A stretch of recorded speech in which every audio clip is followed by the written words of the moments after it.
Seja muito bem-vindo a mais um episódio do Desbloqueando Salesforce, um podcast onde a gente conversa sobre como desbloquear todo o potencial do Salesforce aí na tua empresa e aumentar teus ganhos com isso. Se não me conhece, sou o Rafael Dalla, tô aqui com o nosso expert, Ariel Dornelles. E aí, Ariel, belezinha? E aí, Dalla, beleza? Tudo numa boa. Lembrando que esse podcast aqui, ele é idealizado e realizado pela SR Consulting, a maior consultoria em Salesforce do sul do Brasil e também a mais indicada pela própria Salesforce aqui no sul. Então, se quiser entrar em contato conosco, sempre a gente vai ter o maior prazer aí em te ajudar a desbloquear todo o potencial do Salesforce.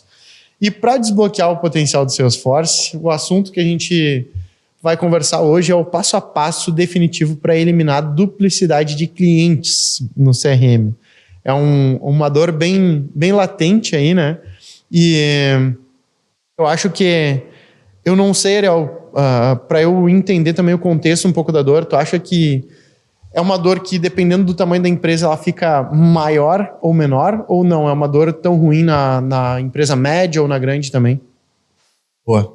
Só até o primeiro ponto, eu acho que esse é o principal assunto que desbloqueia o Salesforce. É o principal tópico, realmente. E, assim, é um problema grave para todos os tipos de empresa, porém, ele é percentualmente grave para todos os tipos de empresa. Então, quanto maior a tua empresa for, com certeza maior vai ser o impacto também. Uhum. Inclusive, nos projetos ali onde a gente acabou atuando, né, nessa resolução de dor, de problemas de unificação, de problema de duplicidade de dados, isso a gente sentiu que é uma dor no efeito bola de neve, assim, sabe? Quanto mais se posterga resolver esse problema, pior ela fica, sabe? Então, fica aí a primeira dica já do episódio, se vocês estão com essa situação de problemas de duplicidade de cadastros, resolvam isso rápido e não simplesmente tratem na fonte, né? Não é, beleza, vou lá e vou fazer o merge das contas, mas eu não vou estancar, digamos, né, um sangramento ali. Então, entender a origem desses dados que estão entrando em duplicidade para que ele não aumente proporcionalmente com o tempo e com o crescimento da empresa. Sim, não só deduplicar, mas também estancar a entrada de dado duplicado. Exato. Organizar o teu sistema, tornar a arquitetura do teu sistema e das tuas integrações de um formato que fique uma base homogênea e não fique se duplicando conforme passa o tempo e a quantidade de volume de dados aumenta. Entendi.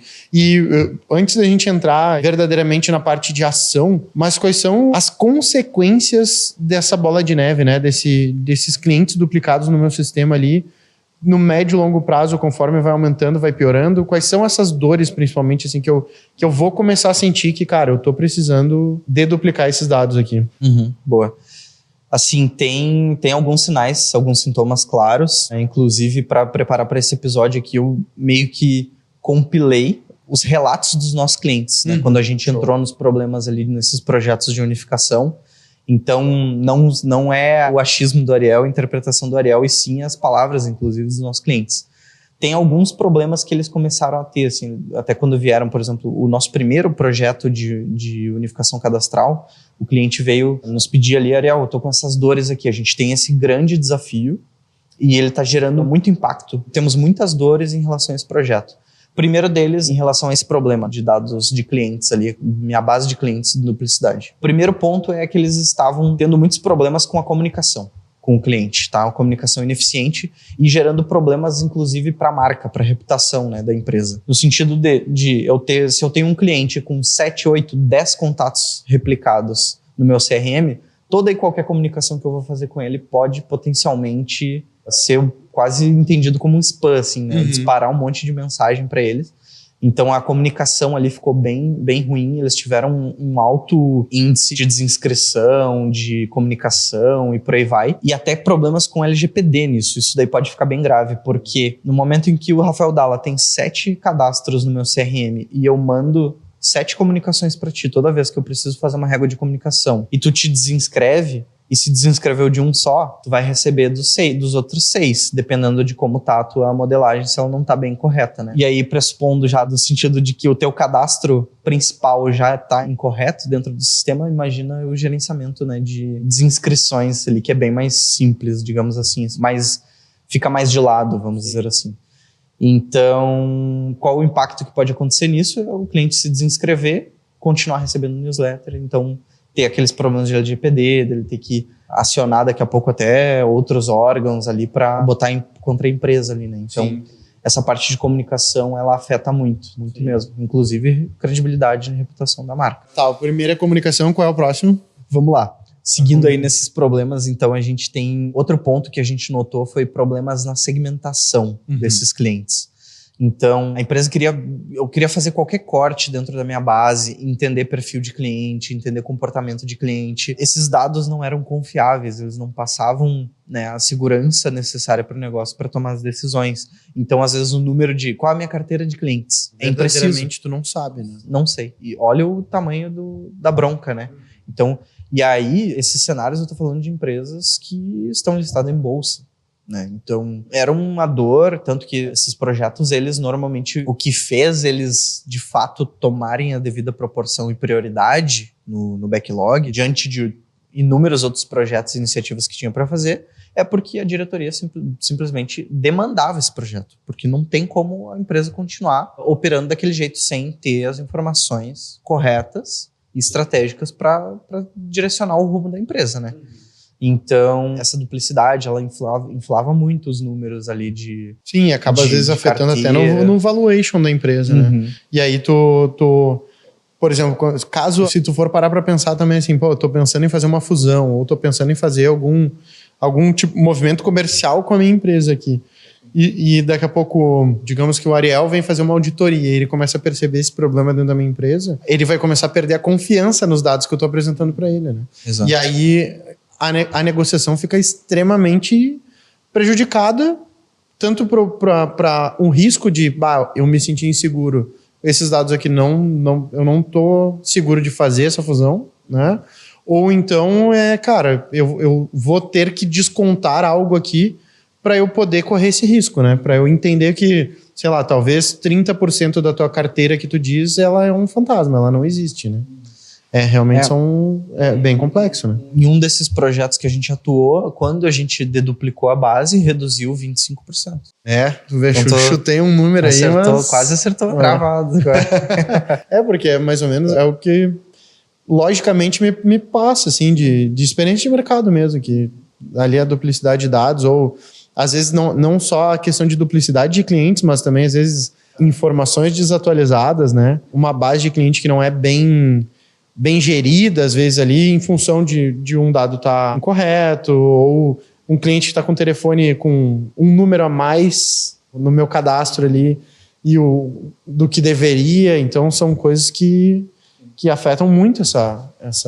E esse detalhe ali, que tu comentou, justamente esse exemplo, ele impacta daqui a pouco numa campanha que eu vou fazer para tentar fazer alguma conversão de e-mail marketing ou de SMS, WhatsApp, que envolve esses dados, e aí isso vai determinar se eu vou atingir essa pessoa ou não, né? Sim. Se o número lá tá errado, já parou no início, né? Já morreu no início a minha campanha ali. Sim, exatamente. Já caiu por terra, né? Não tem mais como evoluir. E qual próxima dor aí que a gente pode listar, Ariel? Beleza. Aí, ainda tendo, né, essas dores de visão analítica do cliente, a gente tem também a dificuldade, era uma dor muito grande dos nossos clientes, entender o histórico completo do cliente, né? Porque da mesma forma, né, que a gente tem a questão de faltar informação para eu ter a informação acurada da minha carteira atual de clientes, etc., qual o histórico desses meus clientes com a minha empresa, né? Então, eu entender a jornada, né? Isso é um tema muito em voga hoje, a gente falar da jornada do cliente, entender ele, como que ele está se relacionando e como que eu me relaciono com ele, né? A minha empresa se relaciona com esse meu cliente. E no momento que eu tenho uma visão multiplicada aí de vários registros do Rafael Dalla, por exemplo, em um eu vou ter um pedaço da história, em outro eu vou ter um outro pedaço e eu não vou ter essa visão homogênea aí e 360. Então vai acontecer aí de daqui a pouco eu tomar decisões precipitadas também, achando que o meu cliente se comporta desse jeito, quando na verdade ele tem, ao invés desse comportamento X, ele tem um comportamento Y, né? Então todas essas informações ali relacionadas é super importante, né, para isso. Então um exemplo é daqui a pouco eu olhar o registro do Rafael Dalla, ver que faz um tempo aí que ele não compra comigo e eu vou lá fazer uma oferta, prospectar o Rafael Dalla para tentar fazer um novo projeto, né, uma nova negociação com ele. Só que eu tô míope aqui, porque eu não tô vendo o outro cadastro e eu tô vendo que no outro cadastro ele tem um monte de reclamação porque ele não tá sendo atendido, ou porque não mandaram um orçamento, ou porque isso e aquilo. Então, e também isso afeta também a credibilidade. Daqui a pouco, o cara tá vindo aqui querer me vender, sendo que eu tô com um monte de chamado em aberto, um monte de problema ali que eles não me atendem, né? Então esse é um dos exemplos aí do que pode acontecer. Sim, às vezes 2, 3 pessoas entrando em contato ao mesmo tempo ali. Ao mesmo tempo, sim. E, sei lá, abriu um suporte 2, 3 vezes, porque às vezes também acontece aquilo, né? Às vezes eu sou atendido por um vendedor, né? Por exemplo, um vendedor externo da empresa ali. Eu sou atendido pelo vendedor e eu também posso entrar no saque direto lá num atendimento ao cliente lá do site, vamos botar pelo site ou seja pelo sistema que for. Aí eu abro um chamado lá no atendimento ao cliente e aí eu falo com o vendedor e, cara, sei lá, faz um dia que eu abri e não falaram comigo. Aí o vendedor abre mais um chamado lá para mim. E aí, dependendo se os dados não estiverem cruzados ali dentro, daqui a pouco eu estou recebendo 2 atendimentos, né? O saque começa a ficar sobrecarregado, né? Eu estou recebendo 2 atendimentos que daqui a pouco, mas vocês não têm uma visão interna minha aí, sabe? Para o vendedor ali ter aberto um outro chamado e não ter conectado os dados aí dentro. Então, isso daí faz uma diferença também para o próprio cliente, né? Parece que tu não sabe... Não, parece que a empresa não sabe com quem que tá falando. Não entende qual é o meu problema. Passa uma imagem de desorganização. Exatamente, né? Exatamente. E esse exemplo que tu usou do comercial, inclusive, era um dos outros. É a próxima dor ali que foi mencionado pelos nossos clientes. Eles notaram, era notório, algumas perdas de oportunidade por conta de diferentes abordagens comerciais e de diferentes vendedores ali no mesmo prospect, no mesmo cliente. Sim. Então, por exemplo, tinha um cenário específico onde o nosso cliente ele tinha uma rede, né, de unidades ali que atendiam, que faziam as vendas e tudo mais. Então eu tinha vários vendedores de unidades diferentes que não estavam com a visão unificada dentro do CRM e acabavam sobrecarregando de abordagem ali, estressando o cliente ali ao ponto dele dele cancelar a negociação, sabe? Sim, ele fica com raiva da empresa. Um outro ponto também que eu acho que tá surgindo, sabe? Eu já ouvi umas 2 vezes isso, mais ou menos. Mas é aquela coisa, primeiro tu escuta daqui a pouco 2, daqui a pouco começa a virar uma pequena bola de neve que vai crescendo, né? Que é a questão, cara, cada vez mais a gente tá recebendo golpe, né? Golpe de WhatsApp, golpe disso, golpe daquilo, daquele outro. E as vendas online, elas, sabe, tipo, online no virtual como um todo, seja através de WhatsApp ou atendimento por WhatsApp, tudo que hoje em dia tudo tá direcionado para isso. Eu já ouvi de 2 pessoas já, tipo, mas... porque lá na empresa eu, às vezes, converso com os clientes e às vezes o Léo aborda também. 2 pessoas me perguntaram, mas é tu mesmo? Porque um outro veio falar comigo também e daí a gente não sabe se é golpe, se não é, entendeu? E aí eu respondi com um vídeo pra provar que era eu, entendeu? Mas com IA também já vai começar a cair, já vai indo embora já. Mas é um ponto que, tipo, se a empresa não começa a ter esse cruzamento de dados, né? É um ponto de alerta, a venda, ela é a quebra de objeção. Se eu acendo um alerta, eu acendi uma nova objeção, né? E aí a tendência é que eu vá perder um pouquinho de venda por causa disso. Porque eu tô levantando a objeção se é golpe ou se não é. Talvez vários não perguntem, só desistam, né? Tipo, não sei se não é golpe, não vou comprar. Não vou dar o próximo passo, né? Então é um ponto que essa visão 360 do cliente e esse atendimento unificado dele ali, eu acho que mais adiante a gente vai precisar ter uma atenção com isso, porque estão existindo esses golpes aí, né? Cada vez mais, né? E às vezes falam com a minha mãe ali com a minha foto. Que mãe me empresta um dinheiro. Então, tipo, tá cada vez mais sofisticado o negócio. E o próximo passo, Ariel, a próxima dor que a gente poderia elencar aí? Eu até me ventilei ela antes, assim, mas quero reforçar esse ponto. É a dificuldade da análise dos dados, né? Então, esse eu acho que foi o que mais doeu em todos os cases aí. Tanto que veio a decisão top-down, a diretoria colocou como projeto do ano. Vamos priorizar, vamos fazer porque não dá para continuar. É essa questão, dificuldade na análise de dados. Então, no momento que eu tenho essa inconsistência, esses dados em duplicidade dos meus clientes, eu não vou saber a minha carteira, eu não vou saber corretamente qual é a minha taxa de churn, a minha taxa de receita por cliente também vai ficar afetada. Vários indicadores acabam sendo prejudicados ali e afetados por conta disso, né? Então, daqui a pouco, eu tenho um cadastro do Dala que ele é mais frequentemente atualizado, o outro está desatualizado. O Dala é inativo e ativo ao mesmo tempo na minha base de clientes, né? É um churn e é um cliente, daqui a pouco um cliente promotor, né? Classificado muito bem ali, então, qual o score do nível de saúde dos meus cadastros? Isso daí é uma coisa que depois eu vou também ventilar mais para frente, como um plano ali para a gente, uma sugestão, né, de implementação. Mas no final, assim, qualquer decisão estratégica baseada no teu CRM, nos teus dados ali, elas vão ser afetadas devido a essa inconsistência. Então, por isso que a gente fala, o quanto antes é um projeto traumático e doloroso? Mas o quanto antes fazer...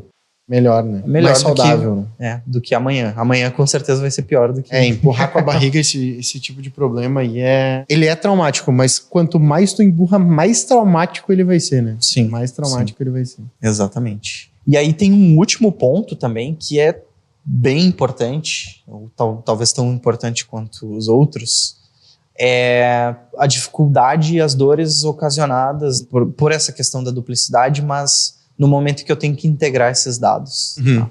Então, pior do que eu ter o meu CRM replicado com uma base inconsistente e duplicada, é eu replicar essa minha base para outros sistemas.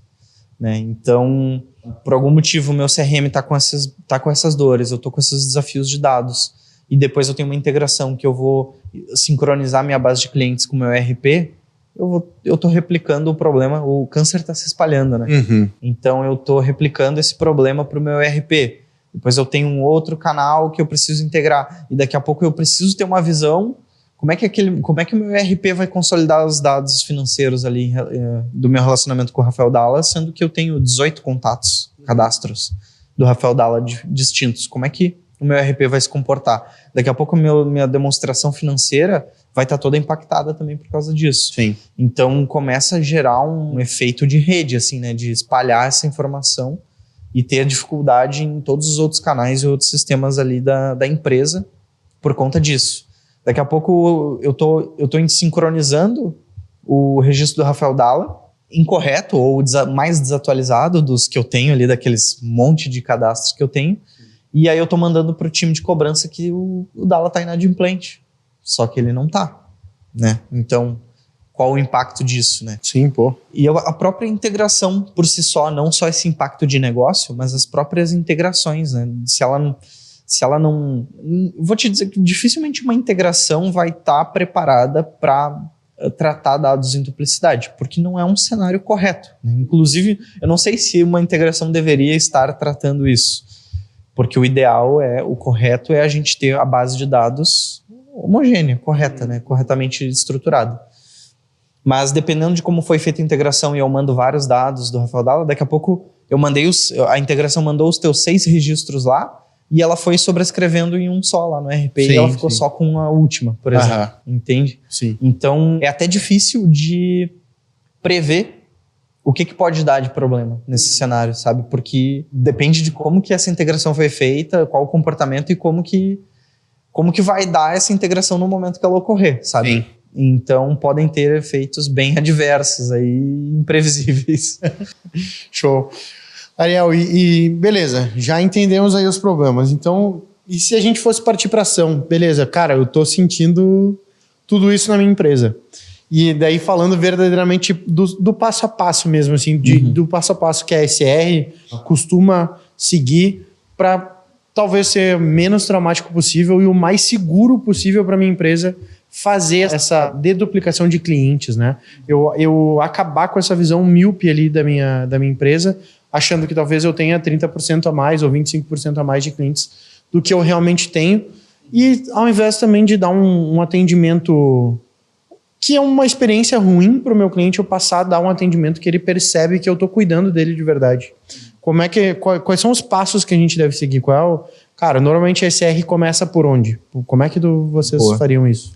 Tá. Se fosse, daqui a pouco, um exemplo aí, o pessoal, algum lead entrou aí no nosso CRM para falar de oportunidades e tudo mais, a gente começou, né, olhando com um viés mais comercial, a gente começaria com um assessment.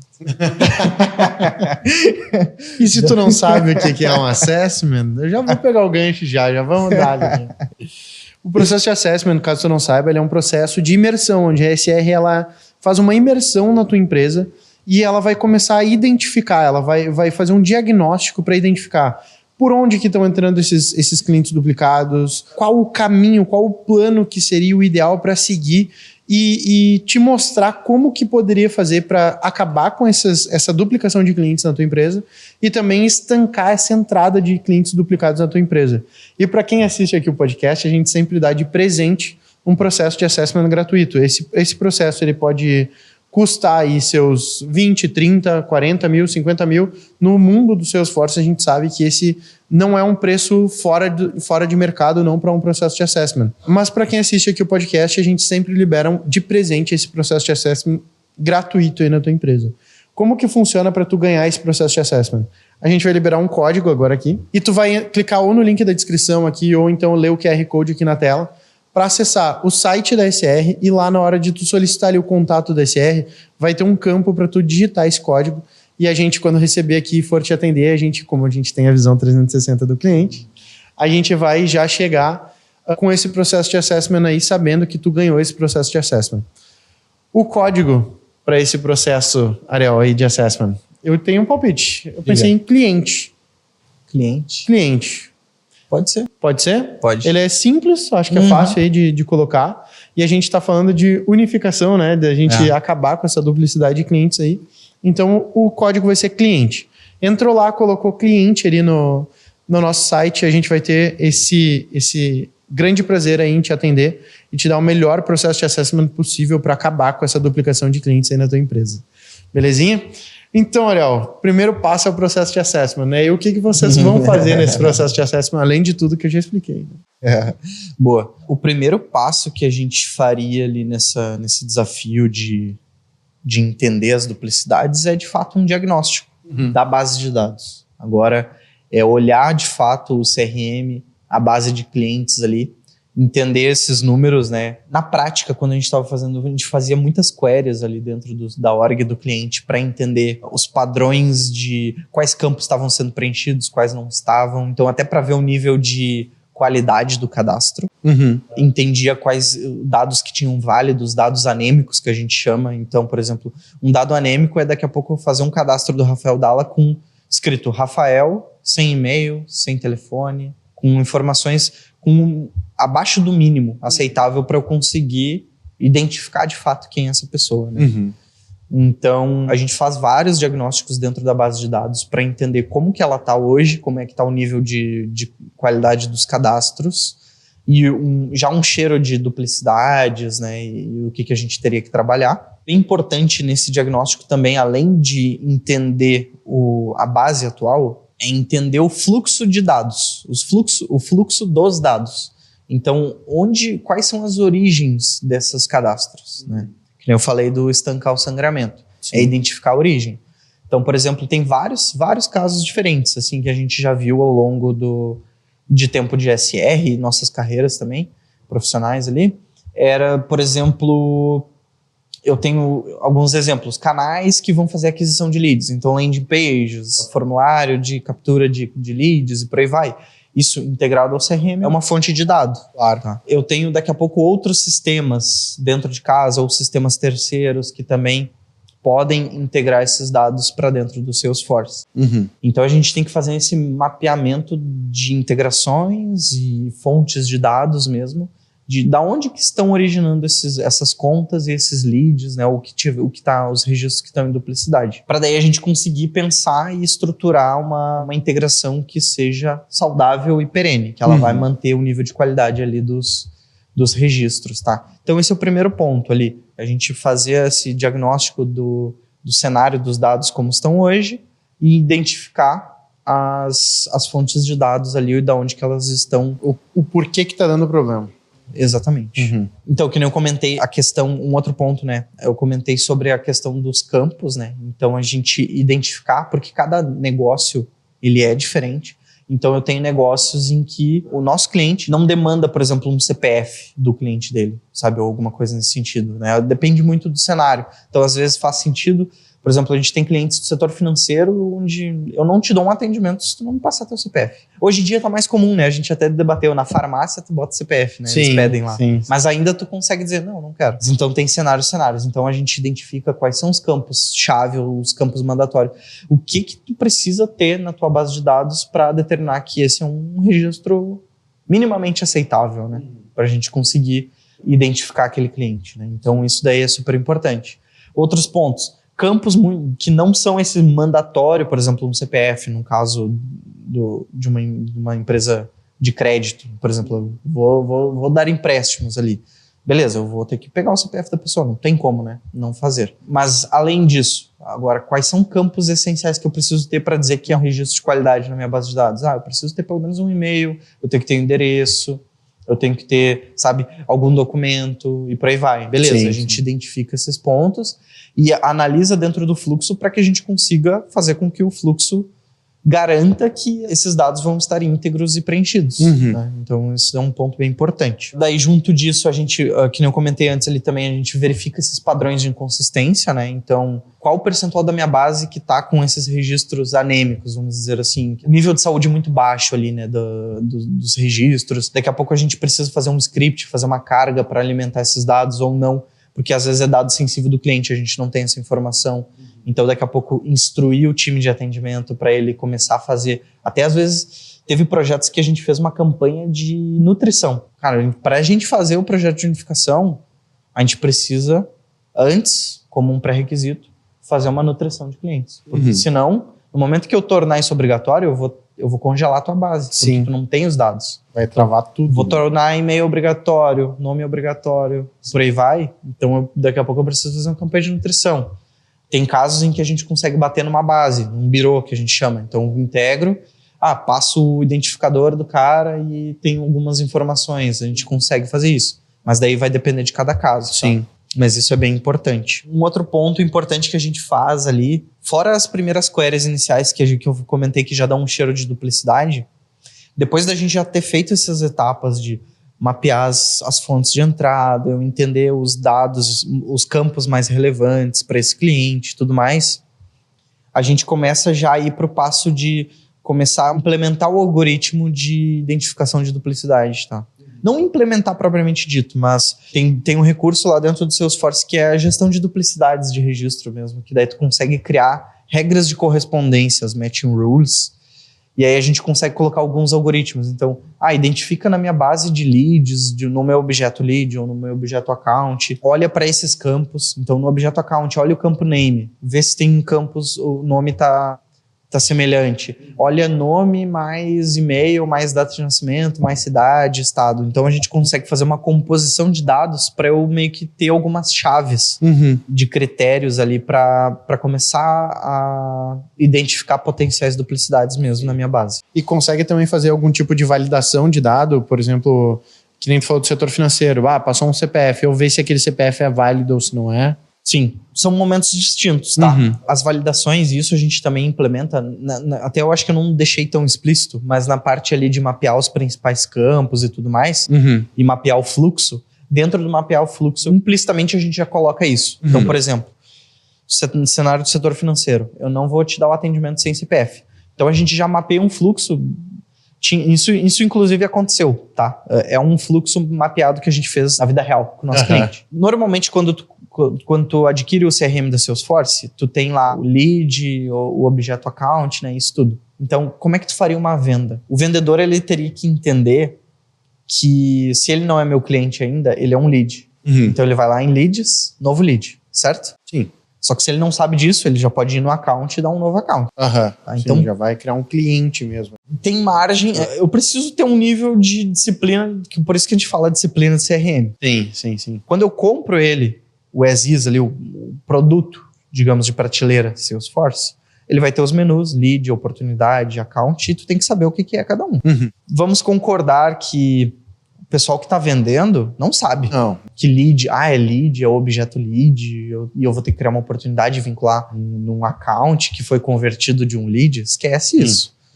Então, o que a gente faz para resolver mais isso? Rápido e mais fácil. Eu crio uma jornada guiada para ele, um fluxo.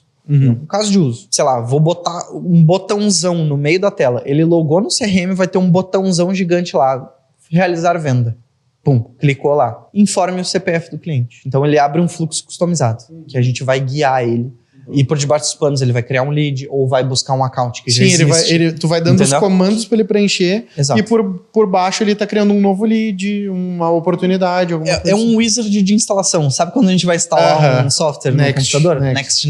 É isso. Né? A gente tornou um Next para venda. Fizemos um wizard para isso. Então, nova venda. Vou lá fazer uma nova venda. Informe o CPF. Aí, qual é o seu CPF? Informe o CPF do Dala. Beleza. Eu vou varrer na minha base se eu já tenho um account, se eu já tenho um lead com esse CPF. Não tenho, vou criar um lead novo. Qual o seu nome? Dados, agora, né? O dado essencial, CPF, que é para identificar duplicidade. Tu entende que isso aqui já me resolveu? Sim, já acabou com o problema de duplicidade de clientes. Não preciso mais. Óbvio, a gente abstraindo as integrações e outras complexidades. Sim. Se a minha fonte de dado... de uma forma simplória. E se a minha fonte de dado é unicamente o CRM, beleza. Ali eu já matei a duplicidade. Acabou. Se eu implementei isso, tranquilo. Eu vou lá, busco pelo CPF, o Dala tá no CPF ou não. Simples assim. Não tá, criei um registro para ele. Beleza. Agora informa, o que é obrigatório para mim aqui? Eu preciso do teu e-mail, Dala. Então eu coloco o teu e-mail lá. Preciso do teu endereço. Tal, beleza. Vamos para a próxima. Agora tu quer fazer um orçamento, então vamos adicionar os produtos. Daí eu tenho para tela de produtos ou serviços, o que for. Vou lá, começo a adicionar os produtos e ele não sabe que é uma oportunidade. Mas o fluxo guiado já está gerando uma oportunidade, né, e convertendo esse lead em um prospect, já vinculando ele a uma oportunidade e por aí vai. Até fechar a venda, dar o closed one e aí eu tenho o dado bonitinho. Sim. Por debaixo dos panos eu fiz toda aquela engenharia lá, então simplifiquei. Sim, ao invés de abrir todo também o sistema ali como, sei lá, trocentos mil campos, tu vai botando... de conta-gotas ali pra ele, é isso daqui, o mínimo é isso. Beleza, tá, tu quer fazer agora, vamos iniciar a venda. Aí tá, agora eu preciso de mais isso daqui. Exato. Aí tu vai avançando com ele ali. O lado bom, né, é que tu não precisa ter toda aquela... Bem complexo o seguinte, né? Principalmente empresa que tá em expansão o tempo inteiro, né? Cara, todos os dias tu tá ampliando o teu time de vendas, principalmente, né? Ampliando o teu time de vendas, ampliando ali o crescimento do comercial. E esse bom uso do CRM e o bom uso de dados, né? De inserção de dados de clientes e coisa, cara, ele começa quase sempre lá na ponta da venda, né? Quase sempre lá no comercial. E aí tu precisa ter um treinamento muito constante para essa galera ali, porque às vezes assim, cara, eu entrei faz 2 semanas e agora entrou um novo, e aí talvez uma nova pessoa vai encostar em mim para aprender, mas como eu não aprendi tudo ainda, ou eu não tenha sido tão bem treinado assim, não prestei atenção tão bem naquele treinamento, talvez eu ensine alguma coisa errada aqui, né? E quando tu consegue fazer nesse formato, tu consegue estancar isso, né? E realmente... E isso vai começar lá no diagnóstico, né? Tu perceber que, cara, tu tá dando liberdade demais, talvez, pro teu time comercial. Então, vamos diminuir essa liberdade aqui, pra quê? Pra que ele não erre. Porque senão tu vai cair de pau em cima do comercial lá. Pô, tu tá errando isso daqui de novo. Não, vamos segurar aqui. E se for ver, é uma parada simples, né? É uma coisa simples de tu resolver desse jeito, né? Em código a gente faz isso. Sim. Sem implementar, é a ferramenta no code ali. A gente consegue fazer. Muito bom. E aí, nesse cenário, esse exemplo, esse ponto que tu trouxe é bem importante, porque assim, o CRM da Salesforce, ele é muito robusto. Ele tem, pensa num cockpit ali de um avião, né? Então tu tá, um painel ali, o piloto do avião. Cara, tu tem uma complexidade de coisas, um monte de funcionalidade. Sim. Então no momento que a gente faz aquele fluxo guiado, cara, esse aqui é o mínimo para tu operar, vai seguindo ali, informa, vamos seguindo esse. É um fluxo guiado. O nome sim, esse botão, é quase fluxo acender guiado. A luz onde tu tem que apertar o botão. E aí ele vai ajustando, e aí tá pronto, né? E o nível de maturidade do time de vendas tem que ser muito elevado para eu simplesmente deixar aberto, assim. Então, eu sei que agora é um lead, e aí eu tenho que ver, e às vezes eu deixo na mão do cara. Então, ao invés, daqui a pouco o meu time de vendas está gerando um monte de lead igual. Lead, tudo igual. Sendo que se eu botasse nesse fluxo, eu deixo para o algoritmo validar isso para mim, entendeu? Então fica muito mais eficiente.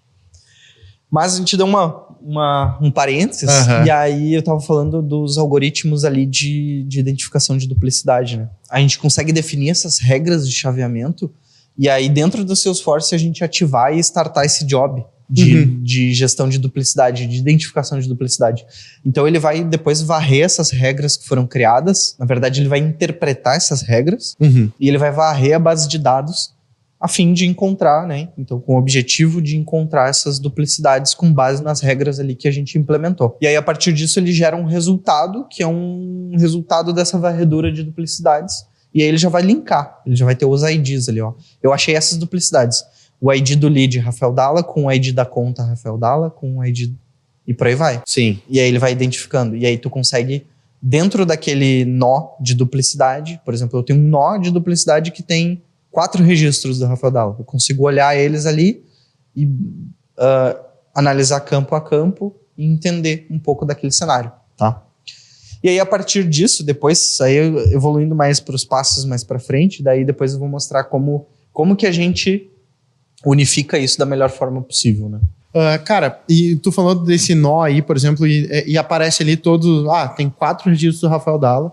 E como é que eu defino ali, tipo, na experiência de vocês, como é que eu vou definir, cara, esse daqui é o nome certo, esse daqui é o telefone certo, como é que eu vou fazer essa decisão de qual é o dado que vai seguir dentro do meu sistema quando eu deduplicar ele? Daí, pra gente identificar isso, a gente vai pro segundo passo. A gente falou e tava no primeiro passo. A gente falou dos primeiros, dos é que eu... 400 caminhos ali que a gente vai seguir no passo 1, agora... Que a gente dividiu em passo 1, e aí dentro do passo 1 tem 1.1, 1.2... E aí vai. Mas assim, o passo 2 que a gente fala, daí a gente vai entrar um pouco mais a nível de implementação de projeto, sabe? A gente já avançou. A gente estava na etapa de análise, diagnóstico, e aí agora a gente vai começar a definir por onde a gente vai começar a escrever os algoritmos, tá? Então, dentro, né, o segundo passo, e aí a primeira etapa dentro disso, dentro desse segundo bloco, digamos assim, é a gente definir os critérios de unificação. As chaves, né?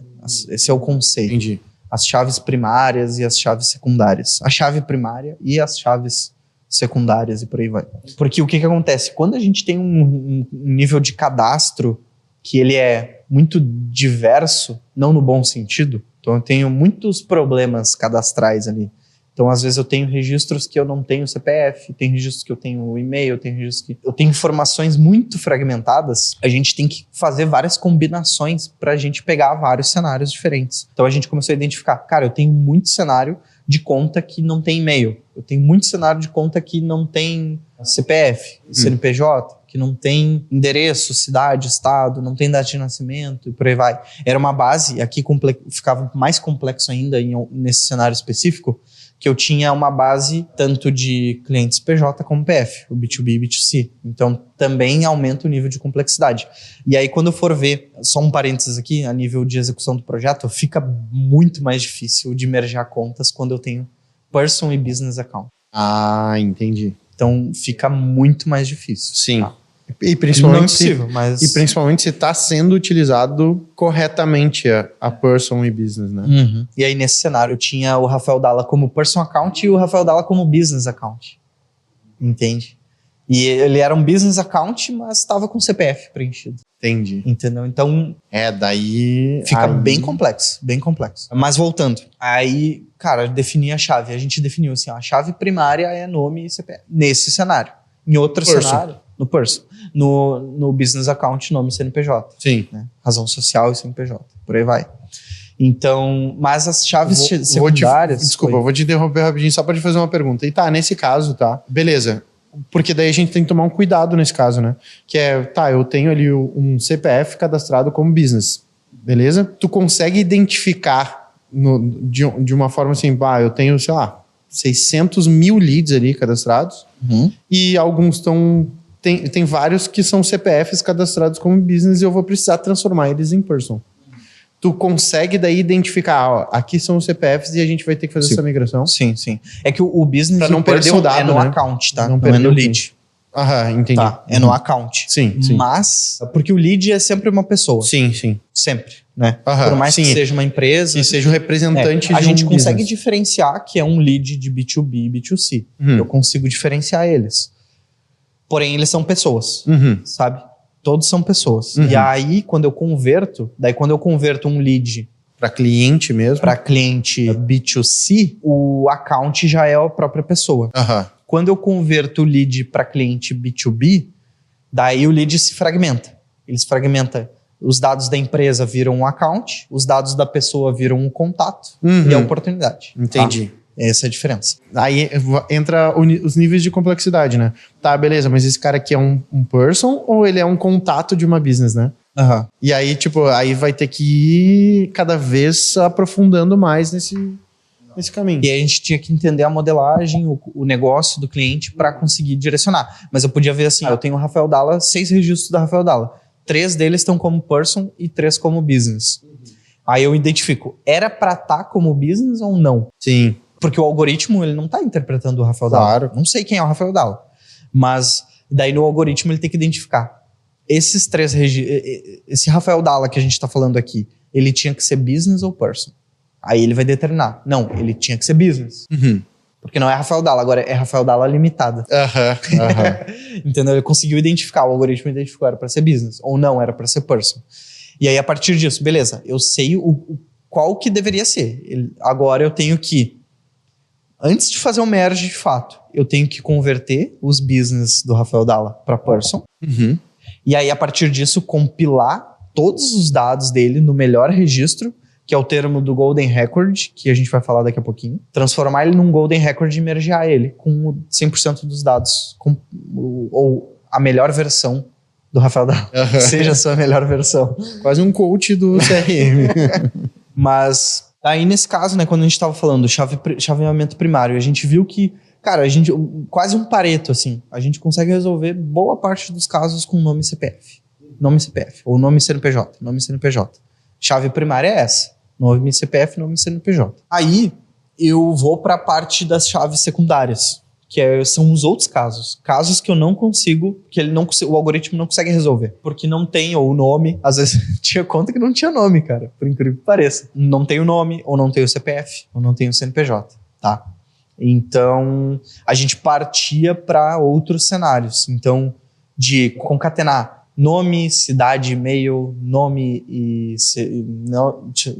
data de nascimento e estado. E a gente foi fazendo várias combinações de dados que são relevantes e que são comumente preenchidos e que a gente conseguia fazer um cruzamento de dados ali. Então, a gente criou umas 6 a 7 chaves secundárias e aí a gente rodou o algoritmo, daí, né, avançando ali nos passos na hora de executar. Daí a gente executaria o algoritmo rodando essas várias regras, e aí a partir de cada regra eu tenho um conjunto de resultados de duplicidades. A gente fazia uma análise por amostragem também, fazia algumas contagens de números ali, identificava para ver o quão assertivo estava ou não o algoritmo. Tá. E esse tipo de movimento vocês faziam aonde, Ariel? No ambiente de produção ou um ambiente de testes antes para ter esse backup, né? Ter essa segurança na hora de fazer essa deduplicação? Assim, em nenhum momento a gente fez em ambiente de produção. Fora de cogitação fazer isso. Sim. Né? Normalmente, assim, a boa prática ali que a gente faz é criar esses ambientes. Normalmente o cliente já tem estabelecido, mas se ele não tem, a gente sugere e estabelece isso. É uma esteira de ambientes. Tá? Então eu vou ter o meu ambiente de desenvolvimento, de testes, homologação. Às vezes, dependendo do tamanho do cliente e das áreas, a gente tem 2 de testes. Né? Um de teste mais funcional, o outro de homologação e aceite do cliente para daí ir para a produção. Então, a gente estabelece todos esses ambientes. E aí a gente ia antes ainda de ir num desenvolvimento compartilhado, criava um outro sandbox, um outro ambiente para fazer, de fato, começar a implementar do zero ali a versão mais inicial, para no momento que ela fosse amadurecendo mais a nível de desenvolvimento e testes, a gente, beleza, agora eu vou testar com uma fatia de dados, né, usar dados reais, né, ou dados próximos de produção. Daí até antecipando, uma das dicas essenciais para o projeto é a gente conseguir uma sandbox full copy, que ela é uma sandbox full copy. que ela é uma cópia cheia de produção. Então ela é quase um backup, ela é como se fosse um backup. Então eu tenho os dados de produção num ambiente que não é produção. Entendeu? Para fazer cenários, assim, simulações os ensaios de deploy em produção, merge em produção, ele é muito bom. Porque daí ali eu vou saber quanto tempo vai levar isso. Isso são assuntos mais para frente que a gente vai falar. Quanto tempo, né, que a gente vai levar para fazer isso, quais são as estratégias se não deu certo, se deu certo, se não deu certo, se eu tenho rollback, como que eu faço rollback disso tudo, para entender, pegar cenários antes de produção. Então, daqui a pouco, um cenário que é muito comum, praticamente no campo de batalha. É um ensaio da apresentação, de fato. Então, nesses casos, a gente pega, às vezes, um cenário onde que certamente, eu acho que dificilmente vai ter um cenário onde não aconteça isso, um cliente onde não aconteça isso, que eu tenho regras de visibilidade. Então eu tenho, por exemplo, 6 registros da Rafael Dalla, só que eu tenho um cenário onde aquela pessoa não pode ver aquele registro. Então isso começa a ficar mais evidente quando a gente faz o ensaio também. Então, por exemplo, daqui a pouco numa empresa onde eu tenho uma rede de franquias, onde a franquia não pode, em hipótese alguma, ver o cliente do outro, ali já vai começar a ter algumas sinalizações, né, nesse cenário. Então, nesse ensaio. Então, a gente vai ter que trabalhar muito em cima de compartilhamento, quem pode ver o quê, quem pode mexer nesse registro, entende? Entendi. Então, a gente vai começar a trabalhar muito esses quesitos. Agora, né, a gente seguindo ali o passo 2 ainda, é muito importante, porque o passo 2 ele tem 2 momentos. O primeiro é como que eu identifico as duplicidades e o segundo momento é como que eu unifico. Sim, que eu vou... Tá? Exato. Como unificar? Beleza, achei 8 registros da Rafael Dalla. E agora, o que eu faço? Aí, nos projetos, a gente utilizou muito fortemente o conceito do Golden Record. O Golden Record é um conceito de arquitetura de dados ali, onde, resumidamente, superficialmente, a gente vai, de fato, ter a visão, o registro de ouro, né, do cliente. É como que a gente consegue ter a melhor visão, a melhor versão daquele registro do cliente. Sim. Então, é um conceito de unificação de dados e tudo mais, de merge de informações. Então, no cenário do Rafael Dalla, onde eu tenho 8 registros dele, num eu tenho... Por exemplo, vamos pensar assim, eu tenho 8 registros teus e nos 8 registros eu tenho nome, e-mail, telefone, cidade e estado. Teoricamente... Todos estão preenchidos. Sim, entendi. Entende? E teoricamente todos estariam diferentes, né? Não sei. Porque pode eu digo ser que sim, pode ser que não. Normalmente... Sim, mas e se tiver diferente? Pois essa era a minha pergunta. E se tiver diferente? Exatamente. E se tiver diferente? Qual é o telefone certo? Qual é o e-mail certo? Exato. Como é que a gente vai resolver a resposta é não existe. A resposta é não sei. Não, mas é um bom do depende, tá? Eu fiz essa brincadeira porque é um bom do depende. A gente tem que entender como que o cliente quer tratar esse dado. Porque nesse cenário, vamos usar o exemplo da Porto Belo, que foi um que a gente já trouxe abertamente aí. O da Porto Belo, o que acontece? Eu tenho o especificador, o Rafael Dalla, tu é um arquiteto, e aí tu tem vários projetos ao longo do Brasil, aí, pelo Brasil, e que todos eles tu vai numa rede, numa unidade da Porto Belo para fazer o pedido, tá? Dos materiais. Então o Rafael Dalla tem um cadastro lá na Porto Belo de Florianópolis, tem um aqui na Danilo, tem um na de Balneário, Camboriú, tem outra em Curitiba, São Paulo, na Vila Olímpia, e por aí vai. E aí, como é que fica? Sabe? Para a empresa, no caso da Porto Belo, é extremamente relevante eu saber todos os teus pontos de atuação. Concorda? Porque, né, eu posso me comunicar de várias formas. Não precisa ser a minha residência, né? Exato. Não vai vender só se o Rafael Dalla faz projetos pelo Brasil todo, eu tenho que saber disso. Identificar que ele faz no Brasil todo. Eu tenho e quero saber. Tá? Então, o Salesforce ele possibilita eu ter uma estrutura de multiplicidade de endereços para um cliente. Então, nesse caso, nesse exemplo aqui que a gente trouxe, o Rafael Dalla, ele seria unificado em um Rafael Dalla e eu teria várias composições de endereço do Rafael Dalla. Entendeu? Então, eu tenho o Rafael Dalla com um endereço de São Paulo, um endereço de Santa Catarina, um endereço disso, daquilo. Porque na Salesforce a gente tem uma estrutura nativa de endereço chamada Contact Point Address, que eu consigo vincular ali ao account. Então a gente resolveu desse jeito. Mas tem casos em que pode ser diferente. Tá? Então eu estou dando um exemplo de como que a gente resolveu. Mas não é uma receita de bolo. Né? Não é uma receita de bolo. Esse é um caso. É um caso, exato. Então o que a gente fazia? Telefone, mesma coisa. Cara, quantos telefones uma pessoa pode ter? Né? E, se eu tenho um telefone registrado no cadastro de São Paulo e outro no de Santa Catarina, eu quero ter esses telefones registrados ali, porque eventualmente é uma forma de comunicação que eu vou ter contigo também. Claro. Então a gente fez a mesma coisa. Eu tenho o Contact Point Phone, Contact Point E-mail, são estruturas nativas do Salesforce que permitem com que um account, um registro de cliente, tenha vários e-mails e vários telefones. Entendi. Uma forma que seja que siga a normalização de dados. Esse é um conceito de banco de dados que é muito importante, porque muitas pessoas que não entendem normalização de dados, elas acabam, eu já vi isso, eu falo porque eu já vi em muitos projetos do Salesforce isso. Eles não entendem a normalização de dados e eu tenho o Rafael Dalla que tem 4 telefones. O que eu faço? O Salesforce, por padrão, no registro cliente, ele tem fone e mobile phone, que é o telefone e o celular. Beleza? Sim, o fixo e o... Só que daí o que acontece? Eu preciso 3, 4, 5 telefones. Aí eu vou lá e boto fone 1, 2, 3, 4 e 5. Isso fere totalmente a normalização de dados, porque eu vou ter que estar referenciando hard-coded ali os campos de telefone quando eu deveria estar tratando como uma lista. E aí, por isso, o Contact Point Phone e Contact Point Email é uma estrutura de dados onde eu vou vincular e ter uma forma de lista e ela vai ficar dinâmica. Tá? Sim, então, entendi. E igual não vai duplicar esse cliente. O Rafael Dalla é um só e eu tenho vários telefones vinculados a ele. Quando eu jogar o telefone dele ali, se já tiver vinculado lá, ele vai puxar ali Exatamente. o Rafael Dalla. Exatamente. Ariel, vou dar uma sugestão. Como a gente já avançou muito aqui nesse podcast e ele já passou aí dos 50 minutos, mais ou menos, vamos dividir ele em 2 partes. O que tu acha? Pode ser?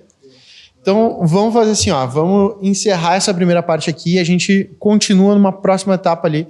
No próximo podcast, a gente já continua os próximos passos aí para também ficar mais fácil da gente digerir, né? É tanta coisa que é importante a gente conseguir dar essa pausa aí para respirar a cabeça um pouco. Boa. E se tu tá acompanhando esse podcast até aqui, gostaria, lógico, já de convidar para dar um like aqui nesse episódio, se inscrever aqui no canal, favoritar o podcast aí no teu streaming favorito. Se quiser seguir o Ariel nas redes sociais e seguir aí teus conteúdos que eu sei que tá produzindo. É Ariel Dornelles, com 2 L's no Dornelles, no LinkedIn. Já retomei ali minha produção de conteúdo lá no LinkedIn, pode seguir. E a SR Consulting, se quiser seguir é srconsulting.io, o @. Nosso site também é srconsulting.io. E no LinkedIn, SR Consulting, referência em Salesforce. A SR está sempre ativa em todas as redes, então pode seguir lá. Em breve, vídeos no YouTube também. Procurem lá SR Consulting no YouTube. Boa. Lembrando também que a SR é a maior consultoria em Salesforce do sul do Brasil, a mais indicada também pela própria Salesforce aqui, especialista em resolver casos aí problemáticos do Salesforce, nenhum cliente perdido até hoje, 100% de satisfação dos clientes aí em todos os projetos que participou. Então, se tu quiser entrar em contato com a Salesforce, tem o link aqui embaixo na descrição, ou então lê o QR Code aqui na tela. E também, se tu lembrou de alguém que precisa ver esse podcast, ouvir sobre essa questão de duplicação de clientes, lembra de compartilhar esse podcast com essa pessoa, essa aí que tu pensou mesmo. Com certeza ela vai gostar de ver sobre todo esse assunto que a gente está trazendo aqui nesse episódio e no próximo episódio. Fechou? Um abração então e até o próximo episódio. Valeu!